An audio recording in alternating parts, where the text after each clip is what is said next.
Bom dia, domingo de bênçãos a todos vocês, as suas famílias, que a graça superabundante de Deus esteja sendo derramada sobre a sua vida, da sua família, que nós possamos viver olhando para Jesus, autor e consumador da nossa fé. Amém? Então, hoje a gente vai meditar um pouquinho sobre a fé.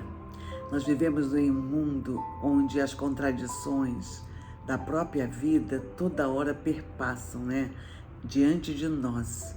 A gente vê que poucas pessoas hoje em dia têm uma fé centrada na palavra de Deus, uma fé que de fato o poder de Deus seja vivenciado na vida cristã cotidianamente. Mas ainda tem muita gente, como Elias. Deus sempre fala, sempre tem aqueles que não se dobraram diante de Baal. E é por isso que a gente tem que ter fé. Fé é a certeza das coisas que se esperam e a convicção de fatos que se não veem. E continuando nesse texto, o autor fala assim: pela fé Abraão, quando chamado, obedeceu, a fim de ir para um lugar que devia receber por herança, e partiu sem saber para onde ia. Pela fé peregrinou em terra estranha, com Isaque e Jacó, herdeiros com ele da promessa, porque aguardava a cidade que tem fundamento, da qual Deus é o arquiteto e o edificador. Pela fé também a própria Sara recebeu poder para ser mãe, não obstante o avançado da sua idade, pois teve por fiel aquele que havia feito a promessa. Todos esses morreram pela fé, sem ter obtido as promessas, vendo-as, porém, de longe, e saudando-as e confessando que eram estrangeiros e peregrinos em terra estranha. Aí depois fala: pela fé, Abraão, quando posto à prova, ofereceu seu primogênito Isaque, aquele que acolheu alegremente as promessas, a quem tinha sido dito: em Isaque será chamado a tua descendência. Isaque ofereceu seu filho em sacrifício, porque considerou que Deus era poderoso até para ressuscitá-lo dentre os mortos, de onde também figuradamente o recobrou. Olha que bênção! Abraão, pela fé, ele tomou posse de todas as promessas que Deus havia feito para ele. Bênção, E ele cria que o Deus que falou com ele, que é o Deus de Abraão, de Isaque e Jacó, é o Deus que falou: eu sou o Senhor, o grande eu sou. Falou com ele que tudo aconteceria, que a descendência dele seria numerosa na terra. E ele creu, e ele obedeceu aos princípios de Deus. E por causa disso, hoje nós temos aí o Estado de Israel, Aliás, não é Estado, o país de Israel e a capital, que é Jerusalém, E nós vemos a graça de Deus, soberana de Deus, sobre esse povo judeu, mesmo depois de tantos anos. Mas hoje, quem é o Israel de Deus? Somos nós. Nós que fomos lavados e redimidos pelo sangue do Senhor Jesus.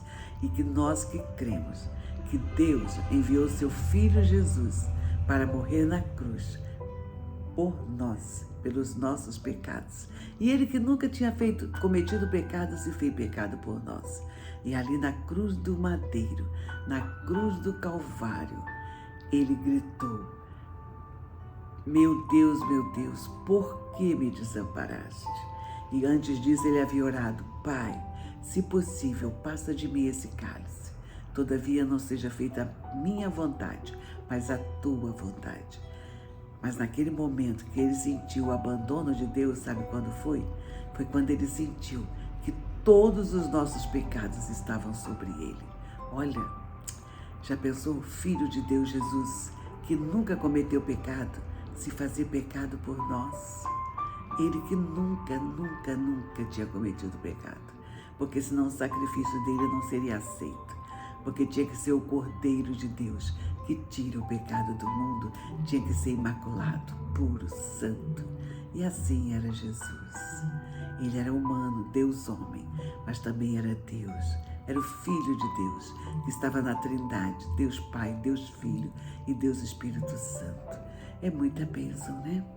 Deus abre mão do seu próprio Filho para nos dar vida e vida em abundância, para que todo aquele que nele crê não pereça, mas tenha a vida eterna. Eu não entendo como que tem tantas pessoas que não creem em Cristo, que Jesus é o Messias prometido, quando tudo aí está para se cumprindo, mostrando que ele de fato é o Messias. Ele ressuscitou. No túmulo dele está escrito, ele não está aqui, ele ressuscitou. Qual é o outro túmulo na terra que existe isso? Nenhum. Há mais de 2000 anos, isso já foi escrito e isso é provado. Ele ressuscitou, ele subiu aos céus, mas um dia ele voltará, porque ele virá buscar todos aqueles que o reconheceram como Senhor e Salvador e o aceitaram como Senhor e Salvador da sua vida, e que ele é o Messias prometido, que ele veio e que ele voltará para nos buscar, porque nós iremos estar com ele para sempre. Nós usufruiremos da nova Jerusalém, aquela que desce do céu ataviada com o noivo para receber a igreja dele, que é a noiva. É muita bênção, né? Às vezes a nossa cabeça tão simples, tão limítrofe, a gente não consegue compreender isso. Mas isso é verdade. Isso é a palavra de Deus. E a palavra de Deus não volta atrás. Passarão os céus e a terra, mas a palavra de Deus não passará. Não passará, jamais passará. E a Bíblia diz também que jamais a palavra de Deus voltará vazia. Sabe, medite nesses textos da palavra, medite na palavra. Se você ama a Deus, você tem que amar a palavra de Deus. Então medite na palavra de Deus. Ouça o que Deus tem a dizer para você a cada dia de sua vida. Você não precisa ler tudo de uma vez. Escolha um livro e vá lendo aos poucos. De preferência, comece com o livro do Novo Testamento, comece com João, depois você vai para Provérbios, Salmos, depois você volta para o Novo Testamento de novo, e aí você completa, para depois que você acabar o Novo Testamento, aí você começa a ler o Velho, entendeu? Mas é isso, a palavra de Deus está aí. Tem pessoas que amam ler, mas não ler a palavra de Deus.